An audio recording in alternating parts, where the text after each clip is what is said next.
Chronic migraine is 15 or more headache days a month, each lasting 4 hours or more.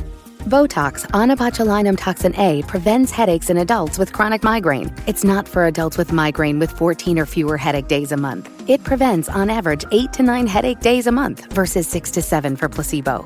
Prescription Botox is injected by your doctor. Effects of Botox may spread hours to weeks after injection, causing serious symptoms. Alert your doctor right away, as difficulty swallowing, speaking, breathing, eye problems, or muscle weakness can be signs of a life-threatening condition. Patients with these conditions before injection are at highest risk. Side effects may include allergic reactions, neck and injection site pain, fatigue, and headache. Allergic reactions can include rash, welts, asthma symptoms, and dizziness. Don't receive Botox if there's a skin infection. Tell your doctor your medical history, muscle or nerve conditions, including ALS, Lou Gehrig's disease, myasthenia gravis or Lambert-Eaton syndrome, and medications, including botulinum toxins, as these may increase the risk of serious side effects.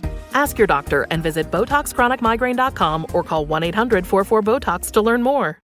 Save big with Kroger's 12 Merry Days of Deals. From December 4th through the 15th, you can clip a hot new deal each day on our app or website. And if you're a Boost member, you can save even more. So don't miss out and be sure to check our app or website every day from December 4th through the 15th to clip each day's hot new deal.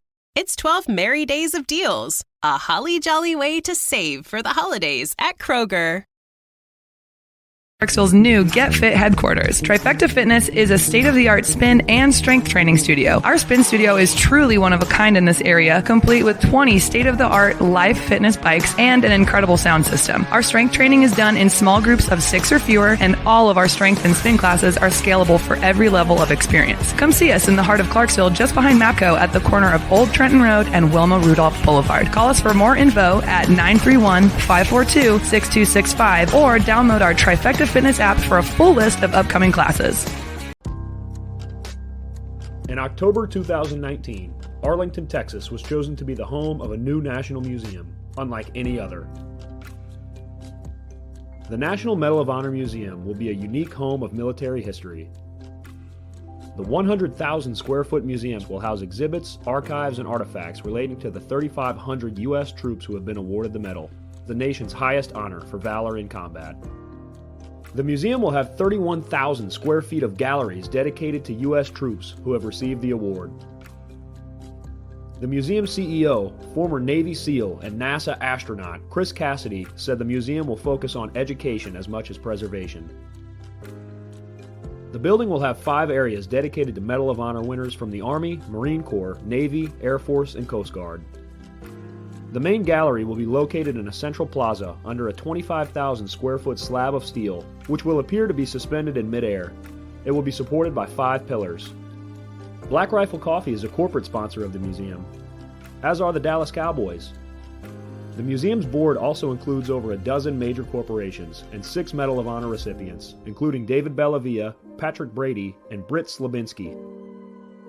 Army Staff Sergeant Bellavia was awarded the medal for clearing an entire house by himself on November 10, 2004, as a squad leader in support of Operation Phantom Fury in Fallujah, Iraq.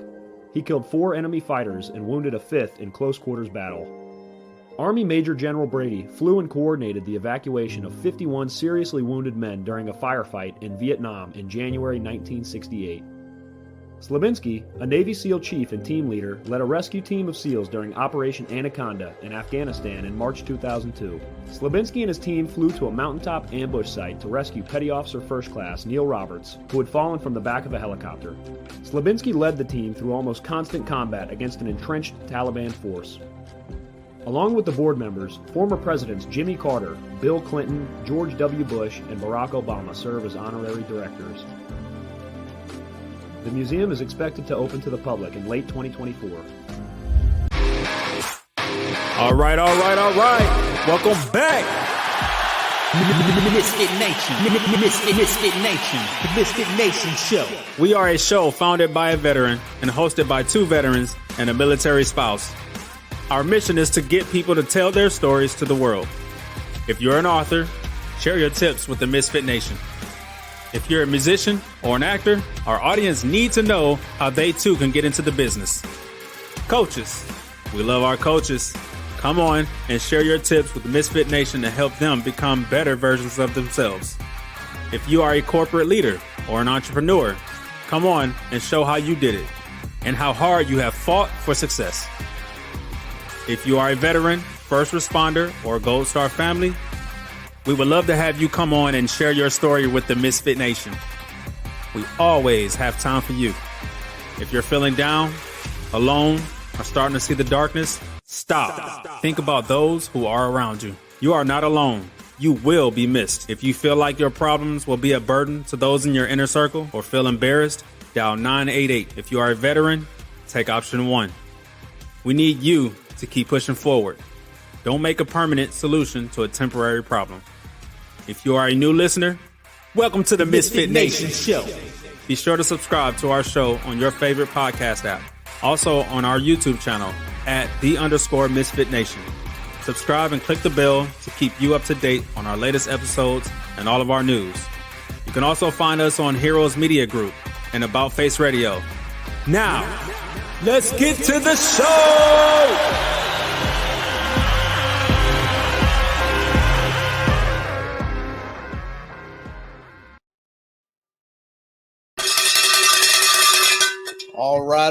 All right. Welcome to the Tuesday crew. Sort of, kind of. You got the best one here, and then you got Cagney with me. Lacey decided to do something else tonight, and he's working somewhere tonight, so he couldn't join us. So, Cagney, how was your day? It was good until it started raining. I'm thinking the north end of town is all without power right now. We're kind of in the middle. Let's see what happens. Hopefully it stays on for the show. And then it'll just be me. Awesome. All right, great. Well, I can run this on battery. I just don't know how everything's going to look with no lights. It could be kind of shocking to the audience. All right. Yes. So our end to watch, I just pulled it up for the first time in about a week, I guess, since your last show, probably since last time I pulled the page up. And there's 3 new entries on there. We got Correctional Officer Raphael Wardlow, Cook County Sheriff's Office, Department of Corrections, Illinois, end to watch July 30th, 2024. Police Officer Demetrice Johnson, Memphis Police Department right here in Tennessee, end to watch August 2nd, 2024. And Master Deputy Sheriff Bradley Michael Link, Lake County Sheriff's Office, Florida, end to watch also August 2nd, 2024. Let's keep those officers, their family, their friends, all in your thoughts and prayers as they go through this tumultuous time. Also, keep the soldiers in the U.S. military station at Al-Assad Air Base in Iraq in your thoughts and prayers as they got hit with a good missile attack yesterday or early this morning, our time, and a lot of people got wounded. So hopefully they're doing all right and they're fighting back and putting their throat on people's necks and making things right the way it should be. So, Cagney, you want to do the intro? You want me to get it? Tonight we have Terry Fossum. He is the #1 best-selling author. He is a TEDx speaker, Eagle Scout, retired Air Force, motivational speaker. Let's bring him in and let's see what he has to say. All right. Welcome, Terry. Welcome, Terry. Great to be here. Appreciate being here. I don't know how motivational I am or not, but it's great to be here with my brothers and sisters, man. Hell yeah. When I was reading your bio, I seen that kicking and screaming thing, and all I was thinking about was Will Ferrell doing that soccer movie, Kicking and Screaming. I was like, I don't remember anyone wearing an Eagle Scout uniform in that movie. So I had to look it up. That's something totally different. Tell us how you got into that, and of course, tell us about your background from as far back as you want to go to how we got to here today. Wow. Well, let's start with the background, because that kind of, people hear all the accolades, #1 best-selling author in the Wall Street Journal, #2 TED Talk in the world, blah, blah, blah, blah, blah. Yeah, I don't even know who that dude is.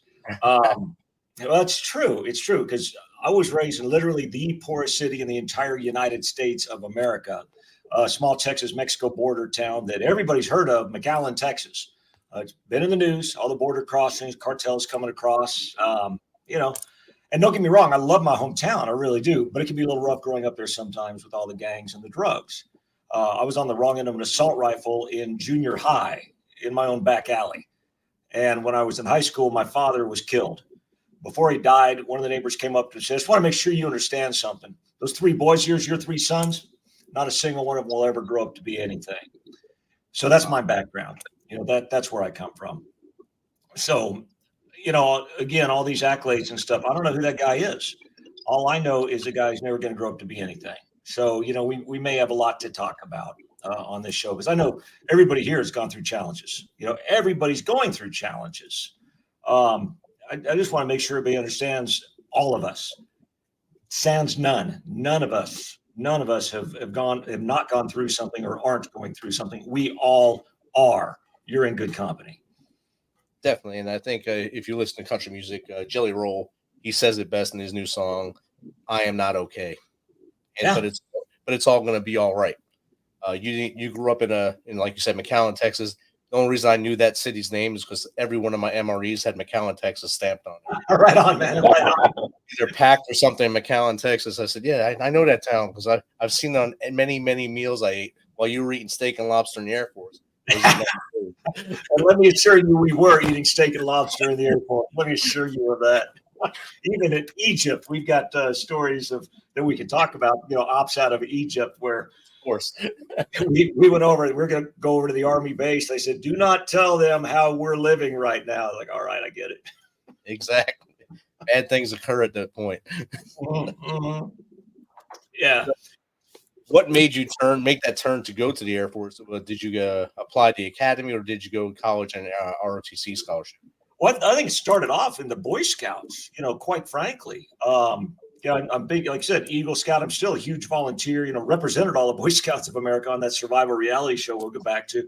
But, it really was. And, I know they want to say it's not a paramilitary organization. Okay, but it prepares you for a lot of life skills in my patrol, in my troop, while wearing my uniform and marching.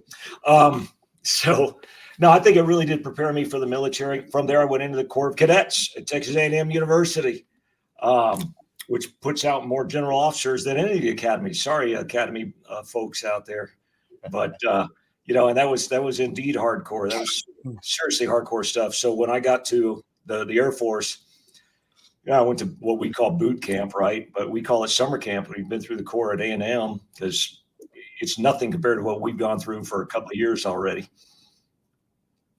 Exactly. And you said A&M. I had a good friend I went to ROTC camp with, Charles Reed. That's where he went. He was an A&M guy. He went to the Army, of course, to the better service, and field artillery officer. Did great things for God and country. He's retired now as well. What? What did he do for a living? What? Yeah, exactly. He's a little deaf right now, but he's all right. Now, let me ask you. It says you were the XO for an entire group of B-52 bombers. Did you actually fly them? Were you in them? No, see, I was Fortress, or I was the buff as it is, the big, ugly, fat flyer. No, I was the first non-aviator ever to be in that position. I got to the squadron level. I spearheaded a brand new career field in the entire Air Force called Operations Management. So they put us through our training, and it was dealing with helping run the Air Force. And I got to my squadron. I was one of the first in the entire Air Force. They didn't know what to do with me. So I get to the squadron, and it was a flying squadron. It was B-52 squadron. And they're like, okay, what is your job? I'm like, wait a minute, you don't know what my job is. Okay, let me tell you what my job is. And they're like, okay, well, do you need flight gear? Yes, I do. Well, a fitted helmet and everything? Yes, I do. And but at the squadron level, I got to work. I rolled my sleeves up. I got to work. I was the adjutant, as it was called, commander's right-hand man. Crews that land at 2 a.m, I'm still in the office working. It's just what I do. You put your nose to the grindstone and try to be the best you can at whatever you do. So then the boss, the big boss, the ops group commander, was ready to switch out execs, and he said, I want Fossum. Like, I'm a non-aviator. It's never happened. I don't care. I want you. All right. Go up and work my butt off up there. But that's during the time we had a base shooting. We had a massive shooting during my time. One of my buddies dropped a buff, a B-52 into the dirt during that time. My last job in the Air Force that I volunteered for was taking care of the shooting victims from the mass casualty event. So, we've all had our challenges throughout our careers, the things we face, the things we still face. Which base was that at? Fairchild Air Force Base, Spokane, Washington. All right. I was trying to picture when that was. I was trying to think about that. When we hear about so many bad things that occur, I was trying to put the fence on the map there. Yeah. It's true. I mean, and that's the world that we've lived in, and many listeners probably still live in. That's what we signed up for, and we know that. But we also know it has an effect on us, and that's why it's so critical we stick together as brothers and sisters, even if y'all really were in the lesser portions of the military. Exactly. Even though we were in the better service, we lived a little below you. I got it. Yeah, I think he's picking on you, Rich. I'm not sure. I think it's going back and forth right now. I understand. My best friend retired from the Air Force a few years ago, Joey Paglegan. He's a J-Stars guy. He now lives in Navarre, Florida, still working for the Air Force. And it's good you're admitting that in public now. That's one of the steps of the program. That your son was in the Air Force. That's good. It's the fourth step. Right after I got stationed on Kunsan Air Base and put in a condemned building the Air Force didn't want, but the Army can live in. That was great quarters for y'all, man. Come on. It's like 5-star. Yeah, so the survival reality show, and that was kind of the funny part. So I did not actually retire from the Air Force. I started a little business on the side. And although things were going insanely well for me in the Air Force, better than they should have, I wanted to give that a try. So did that. That worked out real well. But I married it. I mean, it worked out real well. Let me say it worked out real well. But I married into 3 teenage and preteen boys. So I called up my business partners and said, guess what? I just retired. And they're like, wait, what? I said, yeah, I just retired. They're like, we're making a lot of money here. I get that, but I can make money. I got one chance. These boys needed a positive male role model very badly. So I got one chance to turn these little boys into honorable men. And I'm not going to screw that up. I'm not going to let anything get in the way. So for the next few years, I was Mr. Mom. I'd walk them to the bus stop every morning. I'm there when they get home from school, whether they like it or not. I was their scoutmaster. And fast forward a few years, the younger 2 twins turning 18, get their Eagle Scout. Thank God. And I'm going, okay, God, what do you want me to do next? Whatever it is, I'll do it. You lead, I'll follow. Be careful what you ask for. Because all of a sudden I get this email out of the blue. This is Metal Flowers Media Casting Company. We're casting a brand new television survival reality show, pitting 10 of the top survival experts in the country against each other while dragging along a complete novice who's never even camped out in their backyard before. And we think you'd be great. Now Canyon Ridge, you guys get an email out of the blue like that. What do you think? Help me out. How to do it. It's a challenge. I thought it was spam. I was sure it was spam, right? Bullshit. They're not going to. Where did that come from? First thing Rich would say is challenge accepted. He'd be there.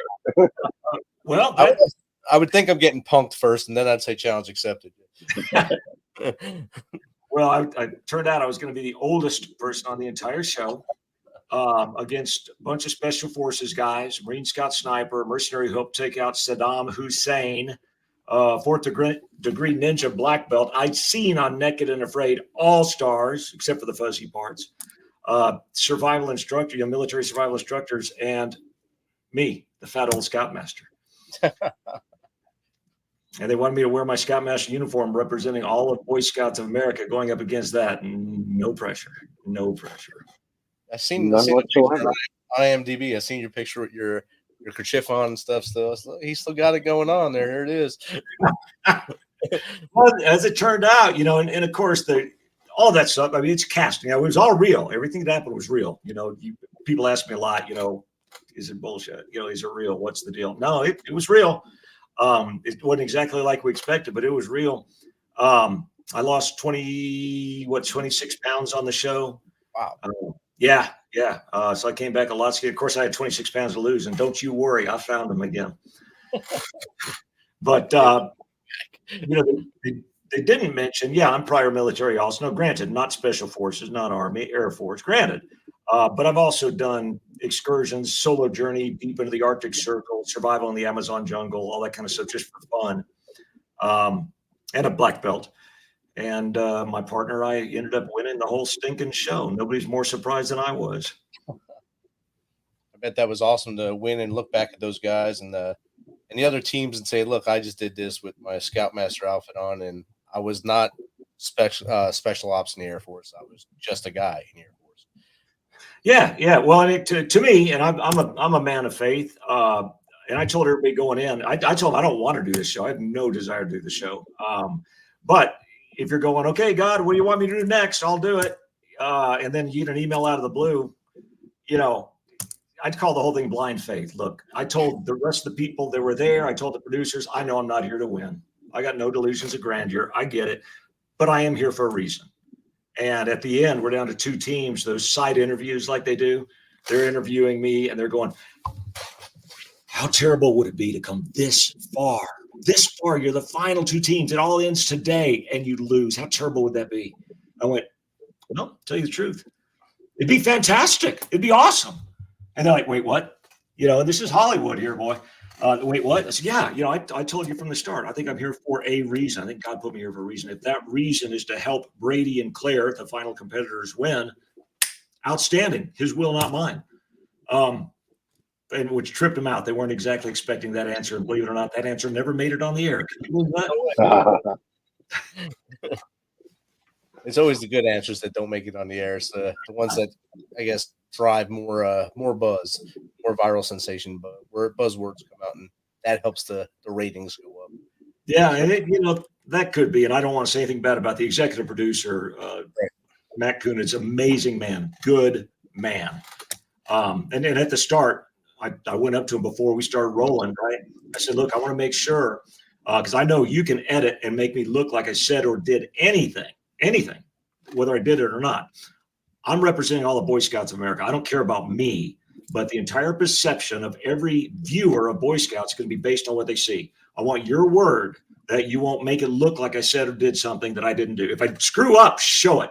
I own it. But that you won't do any sort of cutting. And he said, you have my word. Like, roll camera. And he was true to his word and still in touch with him. Terry, talking about Boy Scouts, how much has it changed from when you were going to become an Eagle Scout and in the 80s when Rich and I were in the Boy Scouts to today?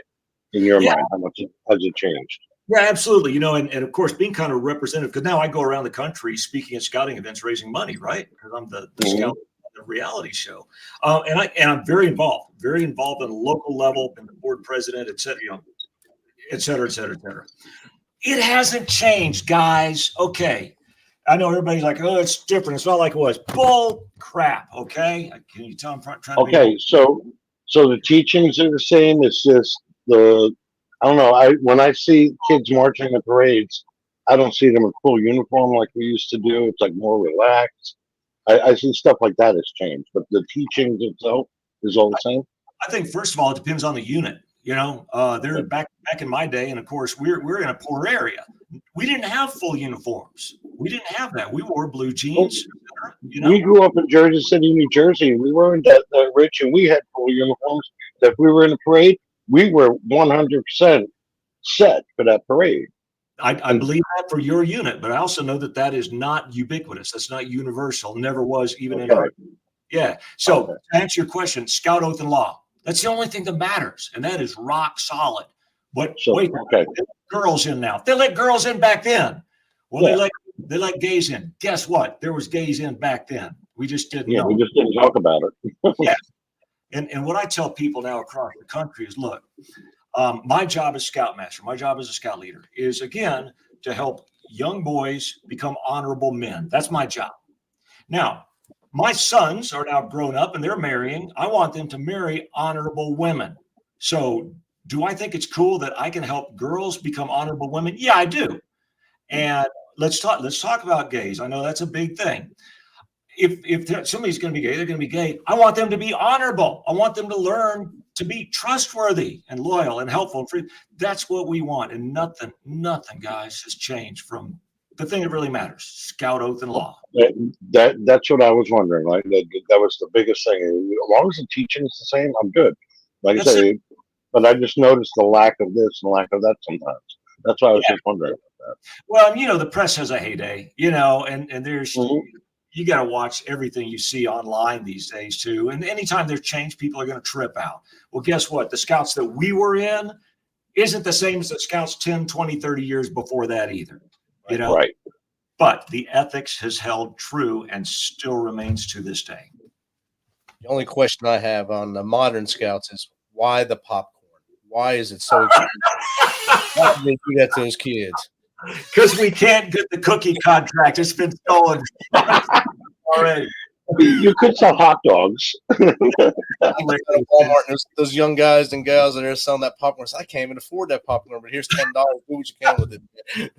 The thing to remember with the popcorn, right? Besides, some of it's really, really good. I actually love the stuff. But every time I look at that, okay, what I'm doing is I'm donating to a kid. I'm donating to that kid's future, learning ethics and morals. And oh, by the way, as a gift for donating, I get some really good popcorn. That's what I look at it. I can't. You look at the price of the popcorn. I forget that. It's not about that. I want them to get better, and I'm going to get diabetes at the same time. It's all right. You got one hand washes the other. It all works. Understand completely, man. All right, so Tara, we talked about your backstory from McAllen, Texas, the land of the MRE, and we talked about the show. Let's talk about setting goals and why so many people struggle with goals, and like for you even did that, and you were at a low point in your life. What happened from there? Yeah, here's the deal, and it's really important that everybody understands this because pretty much everybody has strived for a goal, whatever it is. It might be just get a job, to keep a job. Or it might be a financial goal, a significant one, or a weight loss goal, or a marital goal, or even addiction. Yep. And it's important to know 92% of the people who set a goal fail. 92%. And there's a reason why. 74% of the diets fail. There's a reason why. 50% of the marriages fail. There's a reason why. Why? What we're being taught, ladies and gentlemen, about goal setting is mostly incorrect or completely wrong. And let me tell you, I'm going to shoot straight. That's what I do. And especially on this show, we all shoot straight. Okay. Number one, we've heard about the Harvard goal setting study. 100% of the people that wrote down their goals achieved them. Didn't happen. Sorry. It's been in best-selling books. It's been still taught from stages around the world. Harvard's confirmed it never happened. Somebody made it up and they keep repeating it. Okay. Writing down your goals is important, but it ain't going to do it.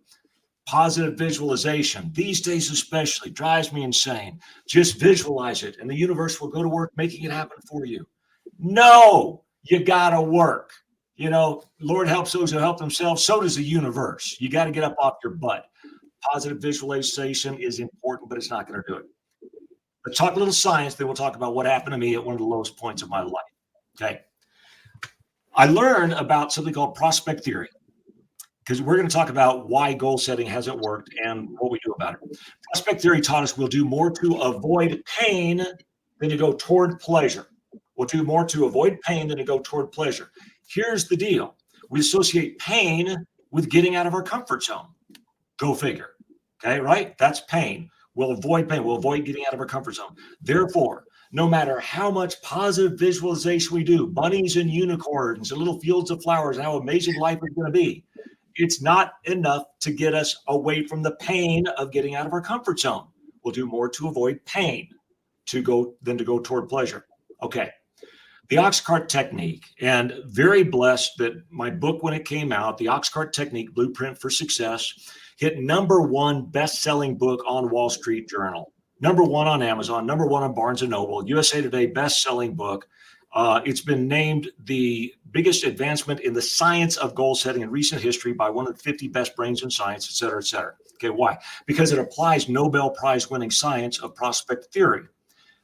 How? Okay, if pleasure is not enough to get you away from pain, what does? More pain. If you get pain that's more painful than getting out of your comfort zone, it'll push you out of your comfort zone instead of try to pull you out. That's what happens. Let me explain how. In fact, let me tell you my story. I told you I got out of the military to try a business. And I told you the end line that it went great. It's not the way it works, y'all. Not the way it works, at least not for me. I tried and I failed. And I tried and I failed. And I applied all this stuff. I kept learning, all the books, all the seminars, and I failed and I failed. And I finally got to the point you may relate to, where I just couldn't fail anymore. I couldn't do it. And I walked into the bathroom. I looked at myself in the mirror. I said, I guess he's right. You're never going to grow up to be anything. You are never going to grow up to be anything. So why try? And so wait a minute. No. For the sake of the memory of my dad, if nothing else, I'm not going to let that son of a gun be right. None of his sons will ever grow up to be anything. Not going to happen. And something happened, gentlemen. I got pissed off. To tell you the straight up truth, I got pissed off. And I got up. Yourself in the ass. Say that again? I said you kicked yourself in the ass and said, let's do this. I kicked the ass. That's right. And as long as you ass in a positive way, and we're going to tell you exactly how to do that, it worked. I got up, I brushed myself off. Now, I still hit the same setbacks and disappointments and naysayers as before, but now I did it from a different standpoint, not for some dream board, some positive visualist beaches of the world, that kind of crap. It wasn't going to happen to a kid like me. Now I had something to go away from, and it pushed me out. I thought, I don't care what they're saying. I'm not going to let that happen. The Oxcart Technique was born. Here it is. Oxcart Technique. What is that? Carrot and the stick. Ox goes towards the carrot and away from the stick. That's the condensed version. The book's got the parable in it. Really cool. Get the book. It's cheap. It doesn't make any difference in my financial future. It's going to help you. Okay. It teaches you how to use this technique to kick yourself in the butt, whatever the goal is. And it's helped people, of course, make a lot of money. It has saved marriages. It's helped people lose weight, even get off addictions. Because it works. It's based on real science. It's not bullshit, and it works. Steve, you read the book, Steve. Come on. Did I? See, I'm sorry. I work 12-hour days every once in a while. I don't have time to actually sit down and do that, but okay. That's all right. That's all right, man. But so what I had today off and did a honey-do list, and here we are doing a podcast. Let's see, read the book or put up with the wrath of my wife. Yeah, no, I think you did good, man. You did good. Yeah. You're gonna get the wrath anyway. You read the book. Just some life learning lessons here. Yeah. Well, so I'm gonna have to put it on audio or put it in my ears while I'm sleeping. There you go. I think it did finally come out on Audible also. I think it finally came out on Audible. It's available on Amazon. Nice. And everybody can go to for more. In fact, I set up something to give you more information for free. Go to thegoalsecret.com, thegoalsecret.com. And there's a video that explains exactly how to do this, downloadable mini ebook, all of it free. And especially for listeners of this podcast, I want you to get that information. And if you want to get the book from there, it's got examples, exactly how to do it and all that. Fantastic. If not, fantastic. At least I've helped serve my brothers and sisters and help them understand why they have not been reaching those goals and how they can do so from one brother to another. Outstanding. And listeners, make sure you go to thegoalsecret.com. I'm going to post that now, and then also the link that pops up when that comes in as well. So all you have to do is click. All you have to do is click on the link. Yeah, and you can get a lot more information at terrylfossum.com. I'm not that imaginative. terrylfossum.com. And it's got, again, a lot of great information there for you for free, at least hopefully. And reach out to me. If this stuff helps you, reach out to me. It's important to me to know. Definitely. We learned about the Oxcart technique. We learned about kicking and screaming, and it's not the one with Will Ferrell. Everyone, not the one with Will Ferrell. Just get that right. Although that is a good one. You can watch that as well. Watch them both. It's going to be good. It's funny. It's going to be funny no matter what. Right. When you started, when you made your turning point, we had a question in the comments here. They asked the question, what was your turning point? I think was the question. At JCaro19 asked, what was your turning point? Yes. Hey, first of all, thanks for tuning in. I appreciate it. Keep up the good fight, man. It was that lowest point. And see, so for everybody listening on, because I know, again, especially us veterans, sometimes we have some lows, right? That can be the most powerful time when you're at that low. That's when you've got the chance to turn it all flipping around, and it's your choice at that point. It was my choice because I got pissed off enough. So, okay, get pissed off enough, but use that to fuel you, not to tear you down or to tear others down, but to fuel you. Like, okay, screw this. I'm tired of this. This is not going to be my life. I refuse to let it be my life. I'll do whatever it takes to make sure it's not my life. In fact, let me go into some more detail for y'all real quick here. How this works. You set up 3 pieces of paper. That's all. 3 pieces. That's all this whole thing is. And it's been some of the best minds in the world in business and self-improvement, et cetera, are freaking out over this thing. It's 3 pieces of paper. The first one, I wrote down what I called my failure scenario. Never grow up to be anything. This guy is right. He's going to keep talking bad about my family forever, et cetera, et cetera. You know, I'm going to be poor, all that. I mean, I wrote it out. It's got to be emotional because listen, emotion, not fact, is the driver of all action. Again, emotion, not fact, is the driver of all action. So you've got to be emotional. That's what gets us moving, good or bad, right? All of us who are patriots understand that feeling, that emotion of love for our country, for our brothers and sisters. And that'll drive us harder on the battlefield than anything else in the world will. Certainly no facts or data or statistics, okay? Use it to your advantage. I wrote out my failure scenario. That's what I call it. And at the bottom, there's a quote. You'll see it on the website. I absolutely will not let this happen. I'll do whatever it takes to make sure my failure scenario does not come true. Next piece of paper. What does it take? This is my daily action plan. Whatever your goal is, this is the daily actions that make the difference between your failure and your success. So you write those out. It's got to be doable. All the SMART goal stuff we've all heard of a million times, okay? But that's the difference.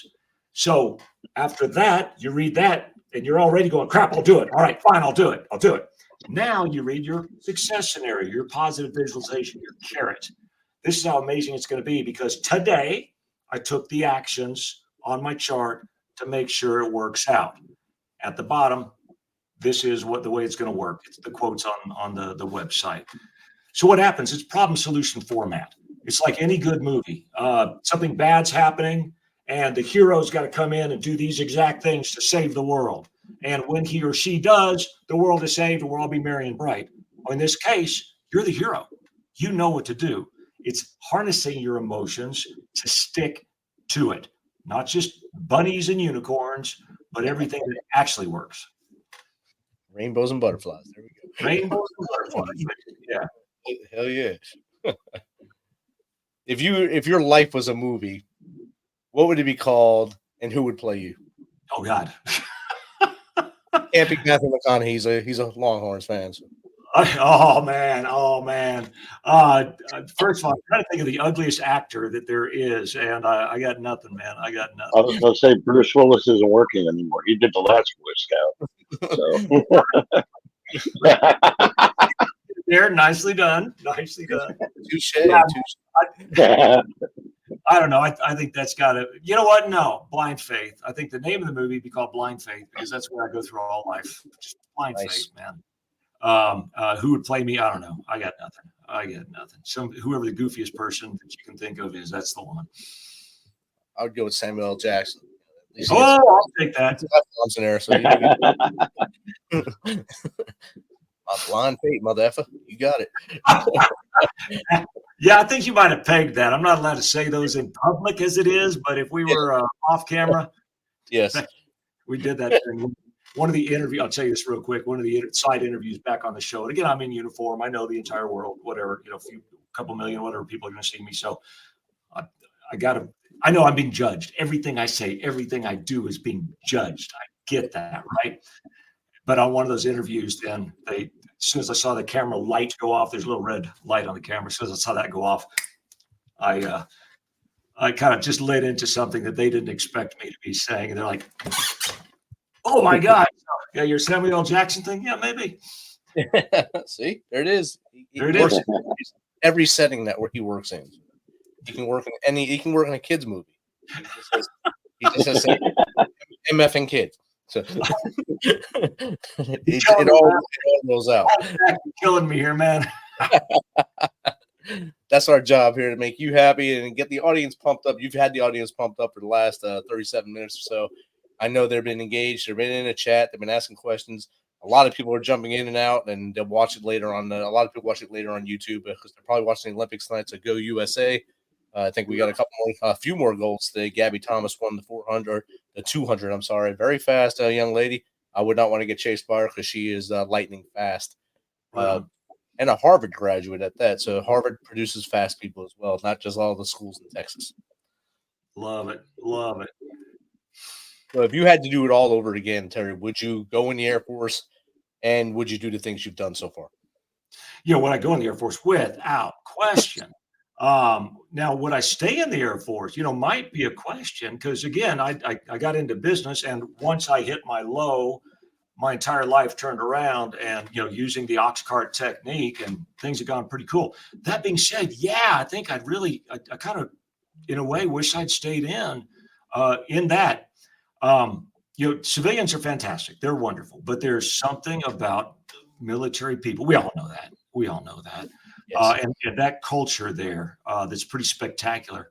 Not to mention, they were trying to in-brief me on a Black World project, but because I was putting my paperwork in and helping run a base change of command ceremony at the time, I never went.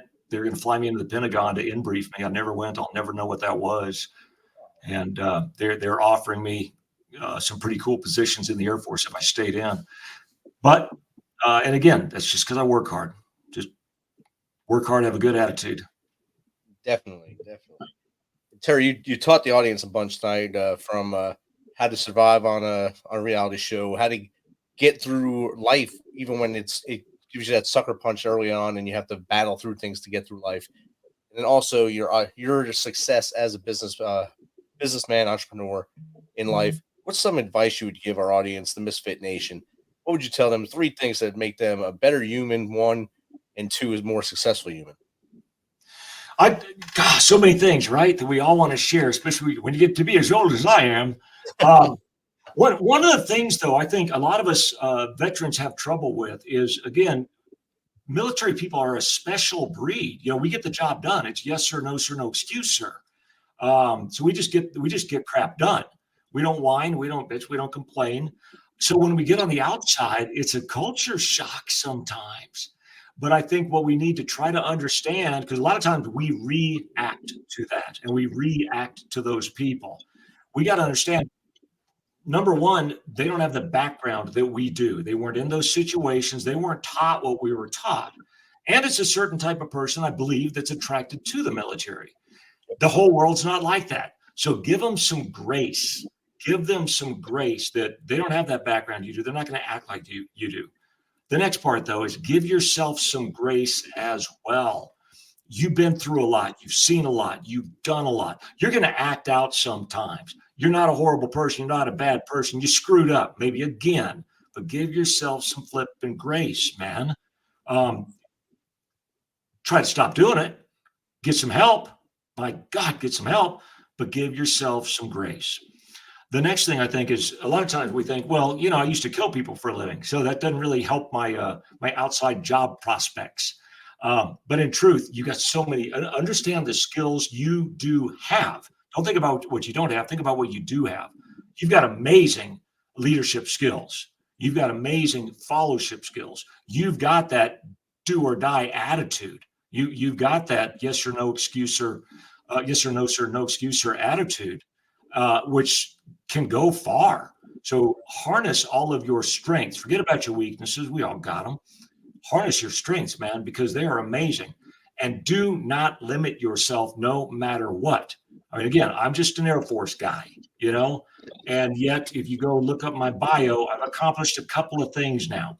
Don't limit yourself. Understand that the foundation we've got is, you can build any skyscraper on, and you have it within you to do so.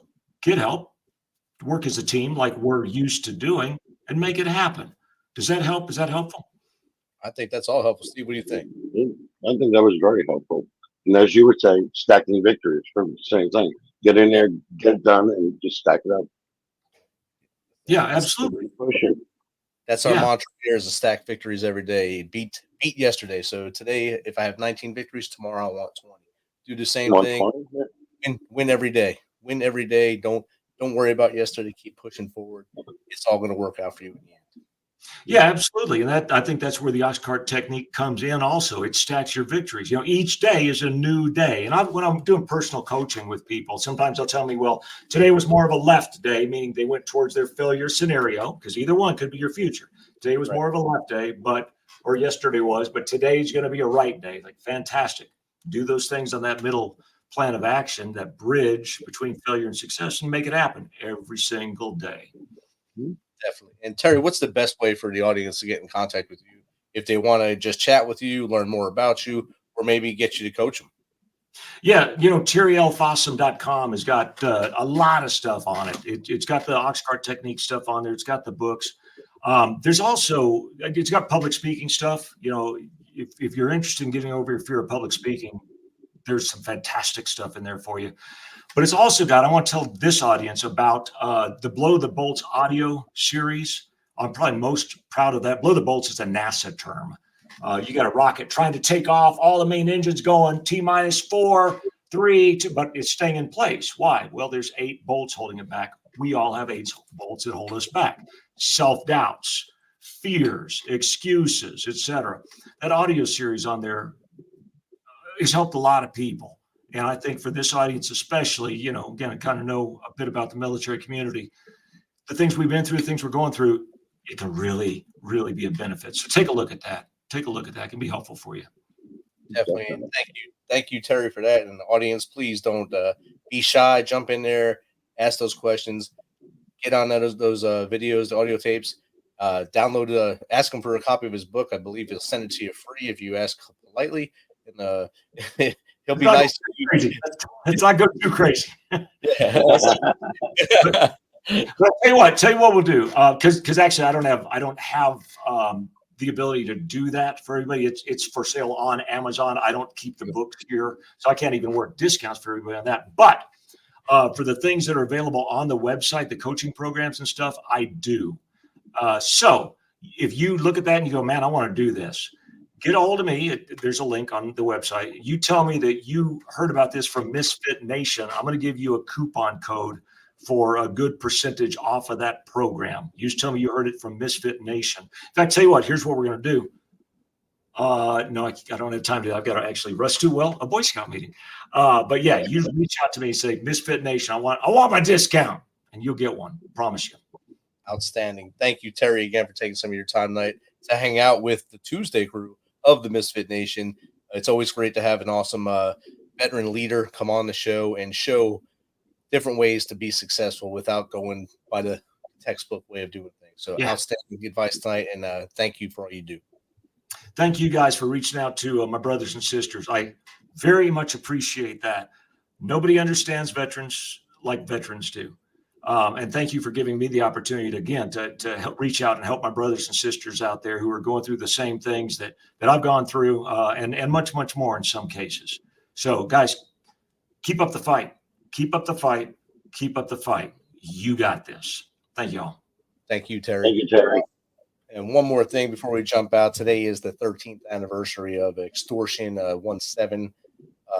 Quick reaction force bird Chinook in Afghanistan over to Tangi Valley was flying to into an action to help others that were in combat, and they were shot down. We lost 38 humans and 1 service dog that day.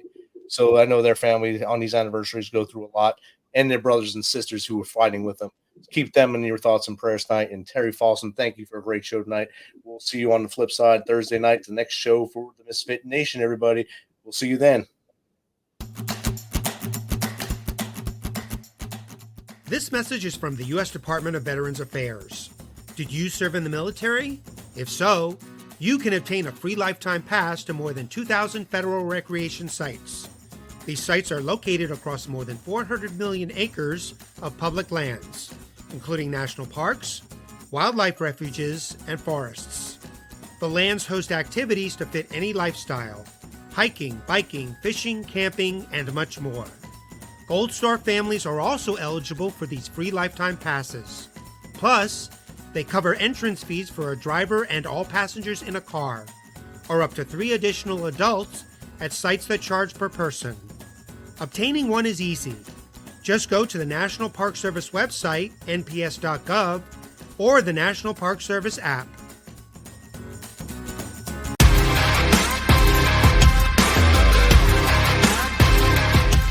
Thanks for checking us out and being a part of the Misfit Nation show. Don't forget to visit our website at themisfitnation.com. That's themisfitnation.com. Check out all our past episodes and get some of the great Misfit Nation gear for you and your family. As always, be humble, stay hungry, and keep hustling, because we are Misfit Nation. Misfit Nation.